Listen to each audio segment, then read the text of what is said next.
Hello everyone, my name's Cindy Turner and I'm the creator of Evolving Women. And a couple of weeks ago, I had the pleasure of hearing Anna Parker speak, and I was just on the edge of my seat, absolutely memorized by her story, her journey, and her message. And I thought, what a perfect way to end our season with this beautiful Christmas story, Christmas interview with the lovely Anna Parker, who goes by Zebunissa in the Sufi circles that she spends her time in. So welcome, Anna. Thank you, Cindy. It's great to have you here. Yeah. I'd love for you to tell us a little bit about your journey so far and what's brought you to where you are in your life today. Look, I can tell you that maybe when I was a little child, I just used to have this connection with the angels and would love to go to church, you know, because I love the singing. I used to go to Ukrainian Catholic church, and the singing was just heavenly and divine. And this is before I got introduced to things like doctrine and dogma and church politics and stuff like that. So I always had this connection with the divine, just like a child normally does, through their innocence and their joy. And and I guess I lost it a little bit. Then I found something, I went through different church structures that didn't agree with me totally. I just always felt that something was missing. And then I found something called the Dancers of Universal Peace. And the Dancers of Universal Peace were all embracing because, based on Sufism, they included all the spiritual traditions. And they showed that out of the one unity, everything arises. And that every other spiritual tradition was merely a flavour of that one and brought in divine wisdom in its own way over the ages. Well, that agreed with me, because I remember when I was at school, I'd kind of sneak out and see, I wonder what they do in the other religious classes, you know. Yeah. Because, you know, if you were a Catholic, it was a mortal sin to go anywhere else. But I guess I always had a question in mind. This was it. I didn't accept the status quo. And I knew in my body when something just didn't feel right. So I could accept the beautiful things, the singing, the expressions of devotion, but I couldn't accept some of the other stuff that was going.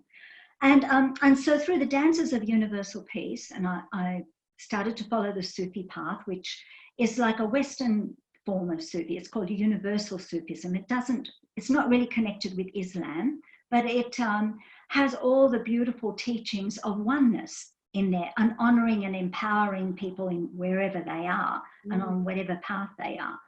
So, and through that, I met Linda Amina McMacken, who is a Sufi and had been doing the Mary Magdalene work.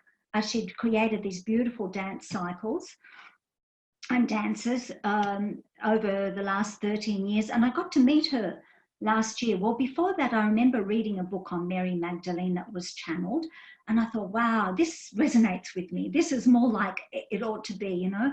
This was a woman who was in her power, who was called the Holy Bride or the Bride of Light, the companion of Yeshua, his wife, and, you know, who really brought the teachings out. So through that, I started to read more and more, and I did more and more of the dances, and I felt myself going into a much higher attunement into my being, like I was really connecting with these illuminated souls. And I really could feel Mary Magdalene on my right shoulder. And since then, I've been starting to lead these dances in different places as an emissary. And wherever I go, it's just, especially the women, but the men too, are totally captivated. They feel like, this is what's been missing. So what the church had done was suppress the feminine, because, you know, when Yeshua and Mary Magdalene were together, they were a unit. There wasn't a division. And of course, then the talk in the Gospel of Mary Magdalene is about how we can be fully human beings. Well, full human beings means you don't cut out your sexuality. Fully human beings means we embrace our dark and our light. Well, somewhere along the line, the church didn't want to hear that, because Peter and the apostles founded their own church with their own way of seeing things, and they put Mother Mary on the pedestal, which is okay, but I don't know if Mother Mary really wants to be on a pedestal, because she's the all-embracing Sophia. That's why I called my center Sophia Wisdom Center, because it's the wisdom of women throughout all the ages. And it's the wisdom of the earth. It's the wisdom of all that there is. And Sophia is really like that essence which we live, move, and have our being in. So it's an all-embracing essence. It doesn't exclude anywhere, like the patriarchy has tended to exclude things. I think what's happening now is there's a deep urge to have this balance between masculine and feminine.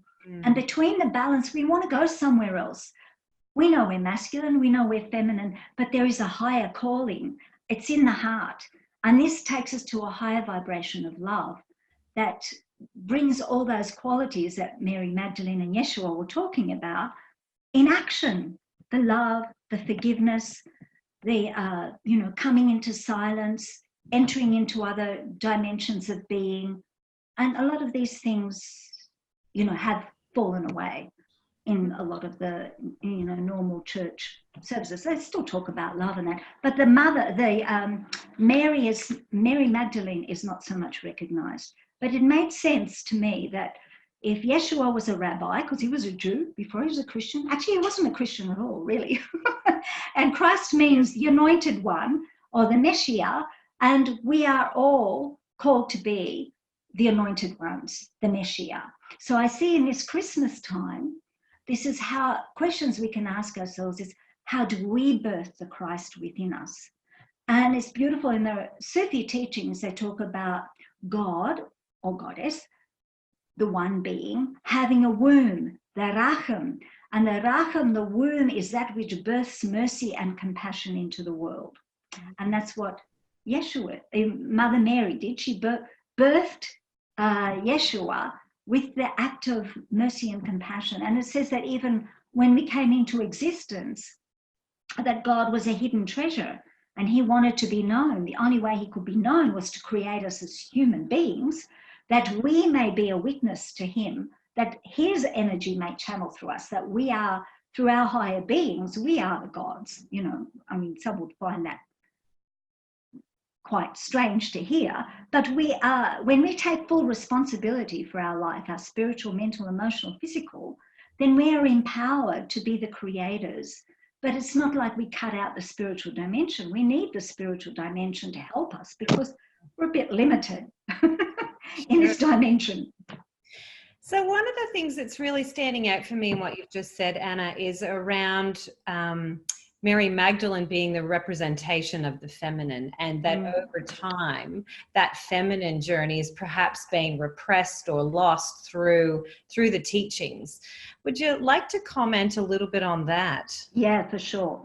So as I was pointing out that in the teachings, Yeshua was a rabbi, so he needed a wife. You couldn't be a rabbi unless you were married.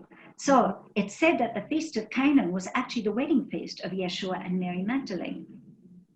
And when they came together, they were husband and wife. So the teachings were about embracing the fullness of one's being. Did I say this? Including our sexuality. Yes, yes. So this was a kind of a big thing for the church, especially when some of the men were misogynist in their thinking.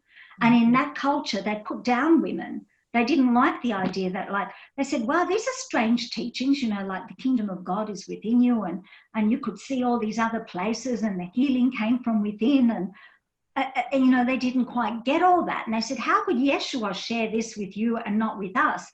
And she said, basically, you weren't listening. And this is the divine feminine quality of listening. But see, over the years, because the church had this thing about celibacy, and the women were also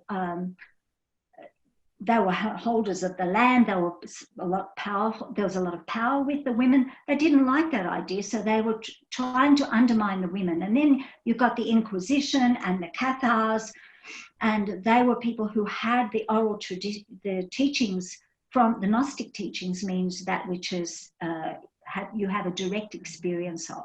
So through the teachings of Mary Magdalene and Yeshua, it's about having a direct experience with the divine. Like not having to go through a priest or whatever. I mean, the priests and the guides are there to help us, of course, but they can't take responsibility for us. We have to take our own responsibility, which is basically, what the message is. And so all over the years, this has all been suppressed. She was made a prostitute through the scriptures. And actually, when you go through the Greek, the word prostitute isn't mentioned in the scriptures at all. So this was coined by the fifth Pope, Gregory. And then suddenly in 1969, they lifted her title as prostitute and she became a saint. Well, she was given a feast day. However, the clause is still very small in the church rulings, so that many still go on calling her a prostitute. And this needs to be reclaimed. What was the intention around calling her a prostitute? What do you think they were trying to do at that time? Well, I think it was this thing about she was unworthy to be mentioned. And I think worthiness is a big thing. Our disconnection from God comes from feeling either separated from God, like what did we do to end up on this earth plane? Everything was so good up there. Now we're here, we're struggling with our fragility and our limitations. And the second thing is about I'm not worthy, like in our family of origins, stuff like that. It's about unworthiness. So I think they were really sowing the seeds of unworthiness. And Mary Magdalene was the only disciple of Yeshua's who got cleansed of the 7 demons. But now it's recognizing these demons, because demons are actually, what's the word for demons? It can be negative energies or anything that, that stops us from fulfilling our whole being. She was the only disciple who gets mentioned, that she's actually totally cleansed. So she is the disciple who totally followed Yeshua's teachings, inner and outer.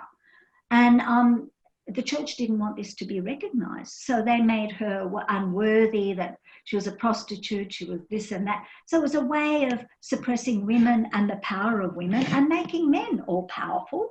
And, then we have other things that don't honor the earth. Mary Magdalene, she was more, and the feminine ways, often more quieter and underground.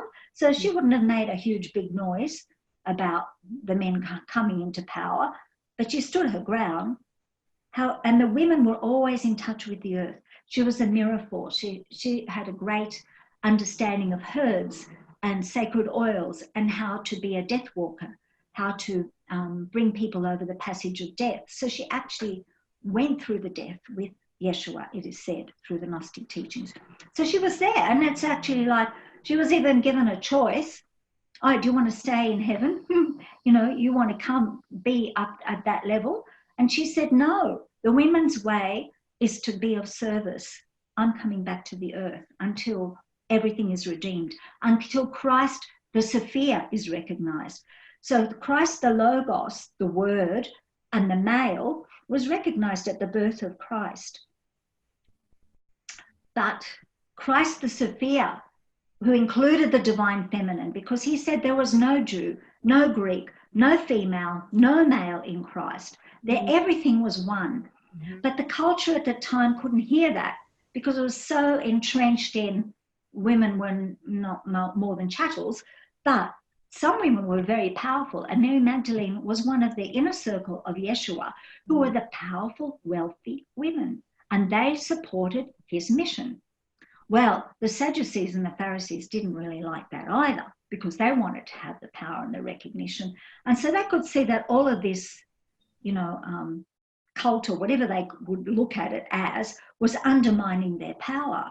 So they thought, right, well, after the resurrection, crucifixion, they said, we'll get rid of this element that's, insidious and that could be dangerous to us. So they put Mary Magdalene and the other disciples on a boat without a rudder and without sail out onto the ocean. They said, well, ta-da, we won't see you again, good riddance. However, as it is, the divine love would have it otherwise. So they were taken to the south of France, and there Mary Magdalene spent the last 30 years of her life, I think even more than that, because she was teaching all around the south of France, and the evidence of her is everywhere. And I'm taking some people on a pilgrimage next year so we can experience this energy for ourselves. And but she's lived then in a cave for the last 30 years of her life, it says. And she was fed by the angels, and you know, she lived in her deep attunement with Yeshua. And Yeshua was more alive to her even then than when he was in the flesh. So she was showing that the veils between life and death are very thin, and that we can access this quantum bridge between life and death ourselves. We need to get out of our head of separation. This is it. This is life, and that's it. You know, death, oh, it finishes. No, it's just another door to another way of being. So she was very good at showing people that this was the way, and a fantastic healer.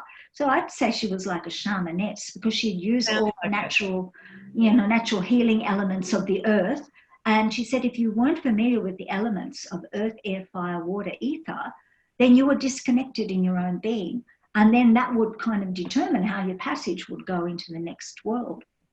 Interesting. So Anna, do you think if we were fortunate to get to hear Mary Magdalene speak all those years ago in her last 30 years of her life, what teachings, what messages do you think we would have heard?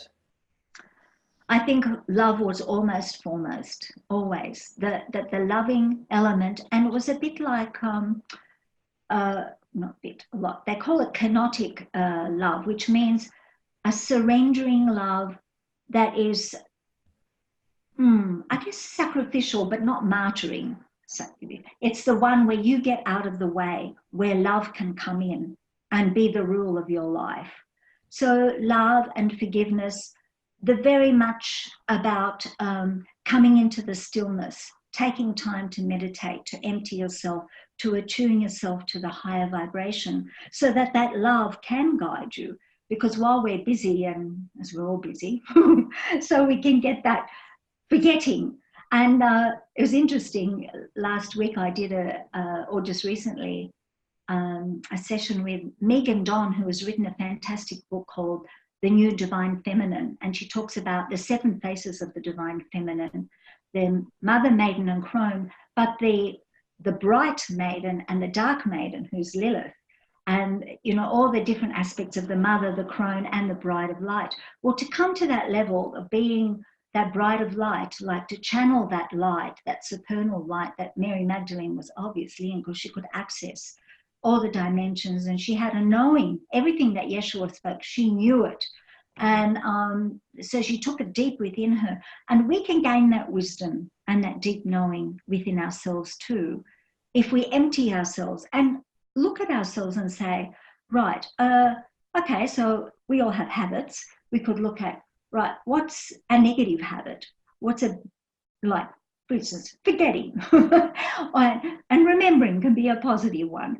And just looking and seeing at the end of the day, what could I have done that could be different, that could bring in more love, more understanding, you know, what embrace more unity?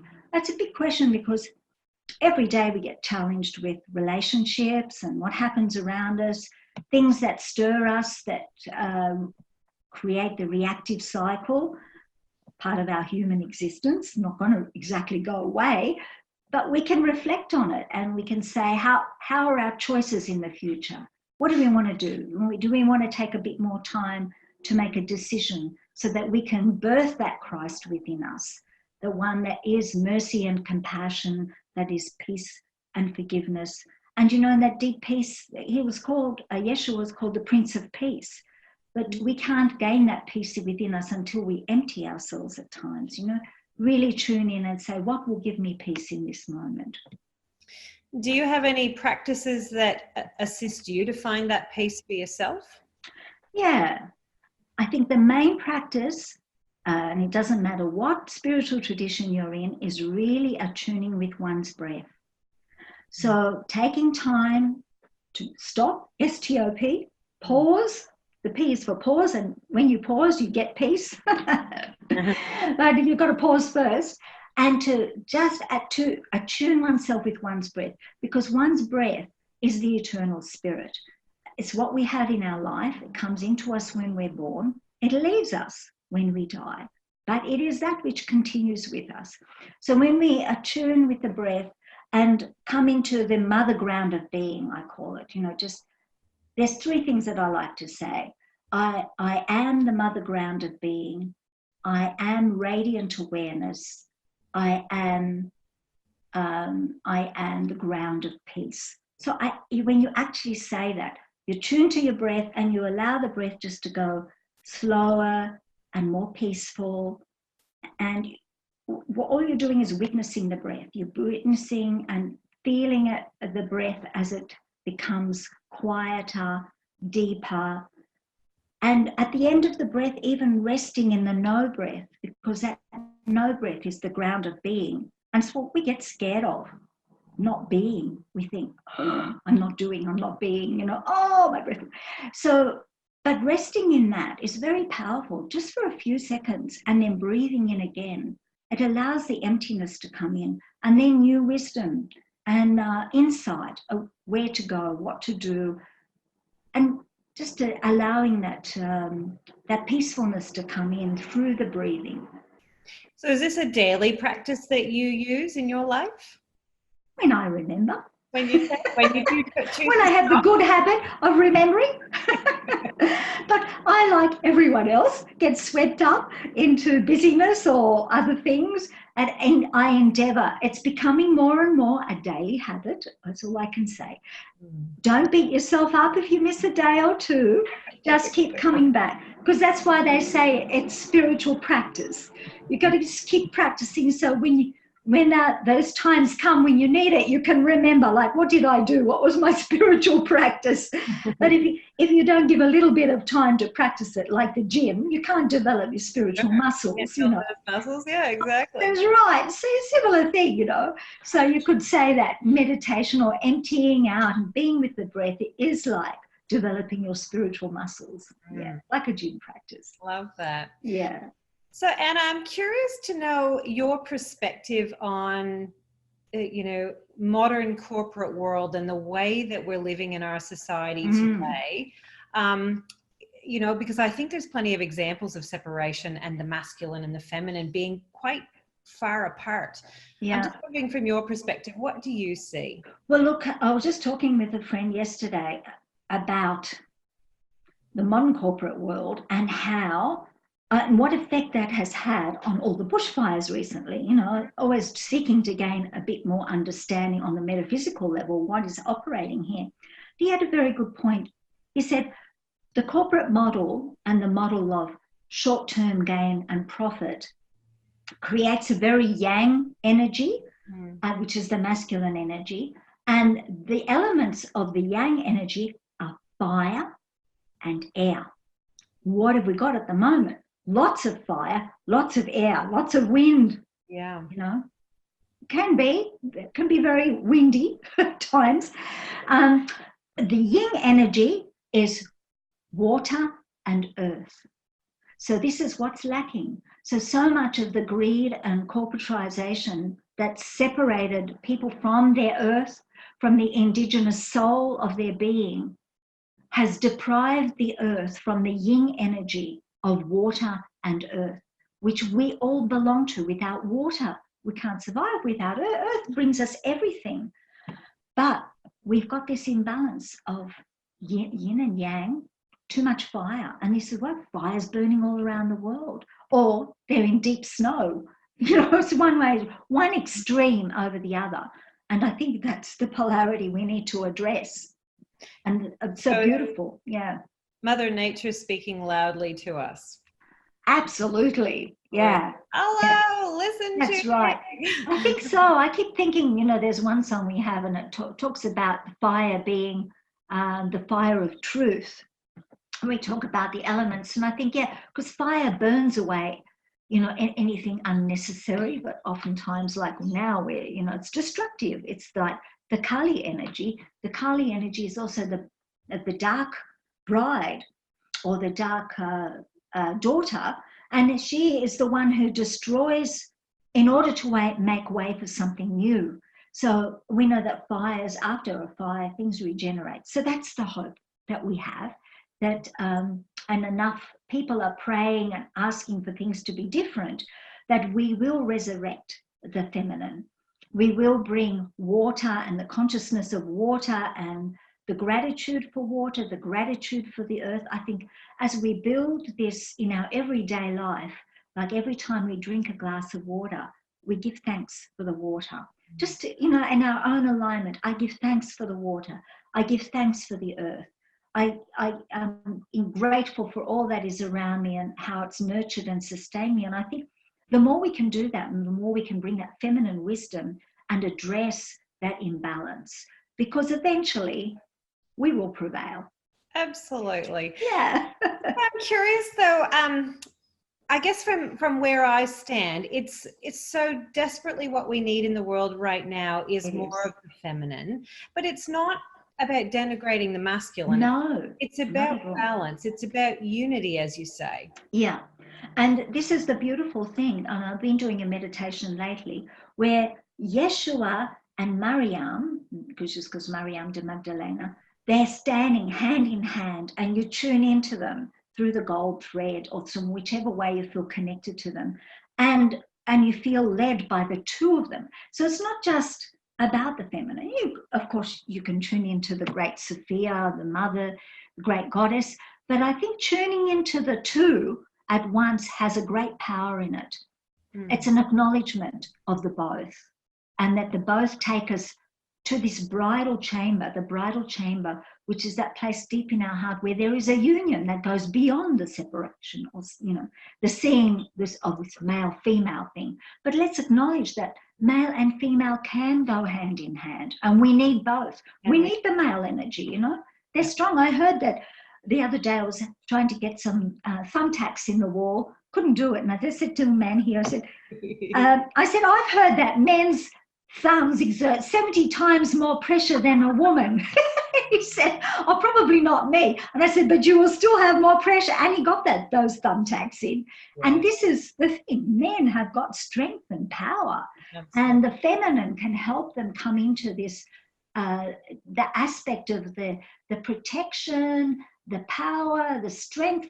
Not that we want to emasculate any of that. We need all of that.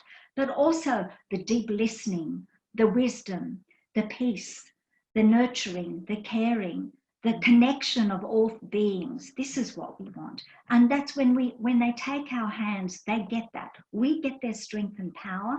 They get our wisdom and understanding and all the beautiful feminine qualities hand in hand. Well said. I love that. So really, Mary Magdalene is a symbol for us to learn from. She's a big archetype, you could say. Archetype, yeah. She's an archetype. But you know, whenever you tune into these souls that have lived on the earth, and now they're in a light body somewhere else, they have a lot more power. You know, when we pray, when we attune ourselves, that vibration comes into us, and that can lead us into miraculous things in our life. So the more people, and this helps us make the changes in ourselves that make the changes in the world as well. Love that. Tell us a little bit about the pilgrimage you're taking people on next year. Yeah. Okay. So the pilgrimage, it's going to be actually led by a French woman, Fabienne, who has lived in the area for many years. She's French, and she's led a pilgrimage through a place where Mary Magdalene landed with her other team. It was called Sainte Marie de la Mer, famous gypsy town now. So we're going to go there. We're going to go to Rennes-le-Château and Montségur. We're going to go to Carcassonne, where there was a big Cathar tradition, lots of beautiful big castles and the land where she would have been and the Cathars would have been. Then lastly, we go to Saint Baume, and Saint Baume we climb, it's an hour's climb, but apparently very gentle. We take our time to the cave where she was, and that's been created like a beautiful devotional center where you can meditate and totally get the feeling of Mary Magdalene right then and there. So, and apparently even just the walk through the forest, they said it's like being transported by the angels and the fairies. You know, you're in another realm of being. So very excited. Very exciting. So how September 2020. So where can people find out more about you and about this pilgrimage? Okay, so they can write to me on an email. So my email is Anna, A-N-N-A, dot Sophia Wisdom, SOPHIA WISDOM. So I've got a website, and when I create the flyer, it'll get on the website. I'm still sorting out details, at gmail.com. So Okay. Anna.SophiaWisdom@gmail.com. Great. Yeah. And there's a Mary Magdalene, Dancing with Mary Magdalene Facebook page. You can often see things there. I can put people on the little database that I have and tell them about the latest discoveries I found about Mary Magdalene, like evidence now shown that she was the high priestess that could go into the inner tabernacle. Only the inner, only the high priests could go in there because they'd otherwise be obliterated by the light. They couldn't handle it. Her vibration could go there. And all these guys. So it says, actually, Mary Magdalene should have been the next pope. Oh, really? Not Peter, because he could only go on the outside of the temple, because there was the inner temple and there was the outer temple where the ordinary priests could go. So interesting, isn't it? That could have changed history. Yeah, that would. But anyway, that's what we're going to do, change history to her story. Absolutely. I love that. Sounds great. Well, Yeah. Thank you so much for your time today, Anna. It's been a pleasure talking to you, and I hope you have a wonderful Christmas. And you too, Cindy. And thank you so much for inviting me. It's been a pleasure. Wonderful. Thank you. Okay, Ya Mariam, we say, Ya Mariam, and that attunes us to the Mary Magdalene energy. And we ask her, as a bride of light, or the holy bride, the apostle of the apostles, to be at my right shoulder, to walk forth in the infinite light, and to bless me with her eternal presence. Ya Mariam. Beautiful. Thank you. Okay.